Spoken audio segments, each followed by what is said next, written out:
আজকে বাসায় কলার মোচা রান্না করেছি, যেটা খেতে নাকি হুবহু মাংসের মতো মনে হয়েছে।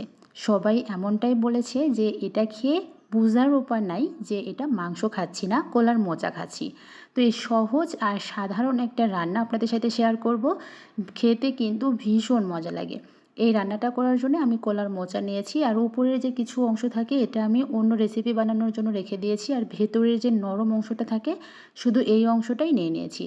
এখন একটা চাকুর সাহায্যে একটু পিস পিস করে কেটে নিচ্ছি। যেহেতু আমি এটা সেদ্ধ দিব এখন, সেহেতু ওইভাবে কিন্তু কাটার কোনো নিয়ম নেই। সেদ্ধ করার জন্য কোনো রকমভাবে কেটে নিলেই হয়ে যাবে।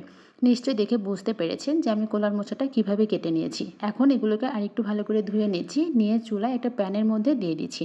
আমি পরিমাণ মতো পানি দিয়ে পানির মধ্যে এই মোচাগুলো দিয়ে দিচ্ছি। এখন আমি এখানে দিয়ে দিয়েছি অল্প একটু হলুদ গুঁড়া আর অল্প পরিমাণে লবণ। এখন ঢাকনা দিয়ে ঢেকে আমি 10 মিনিটের মতো সেদ্ধ করে নিব। ঠিক 10 মিনিট পরেই আমি ফিরছি। 10 মিনিট পরেই কিন্তু এখানে নিশ্চয়ই দেখে বুঝতেই পেরেছেন যে খুব ভালোভাবে সেদ্ধ হয়ে গিয়েছে, আর এই হলুদটা দেওয়ার কারণে কিন্তু কলার মোচাটা একদমই কালো হয় নাই। কলার মোচাটা এখন আমি পাটায় বেটে নিব।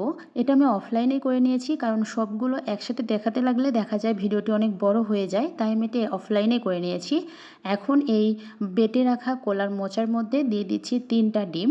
এখানে যে যার পরিমাণ মতো ডিম ব্যবহার করবেন। ডিমগুলো ভেঙে দেওয়ার পরে আমি এখানে দিয়ে দিচ্ছি 4-5টা কাঁচামরিচ কুচি, আর 1 চামচের কম মানে হাফ চামচের একটু বেশি দিয়ে দিচ্ছি গোলমরিচের গুঁড়া, আর দিয়ে দিচ্ছি স্বাদ মতো লবণ। এখন এই সবগুলো উপকরণ একটা হ্যান্ড উইচের সাহায্যে খুব ভালোভাবে মিশিয়ে নিতে হবে।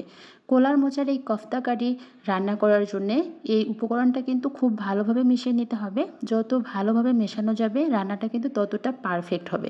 তো ভালোভাবে আমার এখানে সবগুলো উপকরণ মেশানো হয়ে গিয়েছে। এখন একটা স্টিলের বাটি নিয়ে নিয়েছি। অবশ্যই কিন্তু এখানে স্টিলের বাটিটাই নিতে হবে। এরপরে আমি দিয়ে দিচ্ছি অল্প পরিমাণে তেল নিচে, যেন এই উপকরণটা লেগে না যায়। তেলটা ভালো করে একটু মিশিয়ে নিয়ে এখন এখানে বেটে রাখা কলার মোচাটা দিয়ে দিচ্ছি। কলার মোচাটা একটু ভালো করে আমি সাইজ করে নিয়ে সেট করে নিয়ে এখন এখানে একটা ঢাকনা দিয়ে ভালো করে ঢেকে দিচ্ছি। এখন আমি এখানে এই কলার মোচাটাকে ঠিক 20 মিনিটের মতো ভাপিয়ে নিব। 20 মিনিট রাখলে কিন্তু সুন্দরভাবে এই মোচাটা ভাপানো হয়ে যাবে। এখন এই কলার মোচাটাকে আমি একটু পিস পিস করে কেটে নিব। সত্যি কথা বলতে এই রান্নাটা একদম সাধারণ, কিন্তু খেতে যে এত বেশি অসাধারণ একটা মজার, না রান্না করে খেলে কিন্তু বুঝতেই পারবেন না। তো আমি এখন এখানে কলার মোচাটাকে একটু পিস পিস করে কেটে নিচ্ছি। এখানে কিন্তু কাটার কোনো ধরাবাঁধা নিয়ম নাই, যে যেমন পছন্দ করেন ঠিক সেই সাইজ অনুযায়ী কলার মোচাটাকে কেটে নিতে হবে। আমি ছোট ছোট টুকরা করে কেটে নিচ্ছি যাতে করে একটু মাংসের মতো দেখা যায়। তো আমার কিন্তু কলার মোচাটা একদম কাটা হয়ে গিয়েছে। এখন চলে যাচ্ছি আজকের রান্নার মেন প্রসেসে। আমি একটা কড়াইয়ে প্যানের মধ্যে দিয়ে দিচ্ছি পরিমাণ মতো রান্নার তেল। তেলটা ভালো করে গরম হয়ে গেলে এখানে দিয়ে দিয়েছি পেঁয়াজ বাটা। আমি 2টা মাঝারি সাইজের পেঁয়াজ বাটা ব্যবহার করেছি। 4-5টা কাঁচামরিচ বাটা ব্যবহার করছি, আর ব্যবহার করেছি একটা বড় সাইজের টমেটোর পেস্ট, আর অল্প একটু আদা রসুন জিরা বাটা মানে হাফ চামচের মতো ব্যবহার করেছি। এখন এই সবগুলো মশলাগুলো আমি ভালো করে একটু কষিয়ে নিচ্ছি। অল্প একটু পানি ব্যবহার করছি যাতে করে মশলাগুলো পুড়ে না যায়। মশলাটা একটু ভালোভাবে কষিয়ে আসলে আমি এখানে দিয়ে দিচ্ছি 1 চামচের মতো লবণ, হাফ চামচ হলুদ গুঁড়া, আর দিয়ে দিচ্ছি হাফ চামচ মরিচের গুঁড়া, আর অল্প একটু দিয়ে দিচ্ছি চিনি। এই রান্নায় চিনিটা কিন্তু খুব স্বাদ আনে, তাই চিনিটা স্কিপ করবেন না, চিনিটা অবশ্যই দেওয়ার ট্রাই করবেন। তো এরপরে আমি এখন ব্যবহার করছি গরম মশলা গুঁড়া আর জিরা গুঁড়া একসাথে আমি ইনস্ট্যান্ট করে নিয়েছি। যেহেতু আমি গোটা গরম মশলা ব্যবহার করি নাই, সেজন্য আমি গরম মশলাটা ইনস্ট্যান্ট করেই কিন্তু ব্যবহার করলাম। মশলাকে খুব ভালো করে ভুনিয়ে নিয়ে এখন এখানে কলার মোচার কফতাটা দিয়ে দিচ্ছি।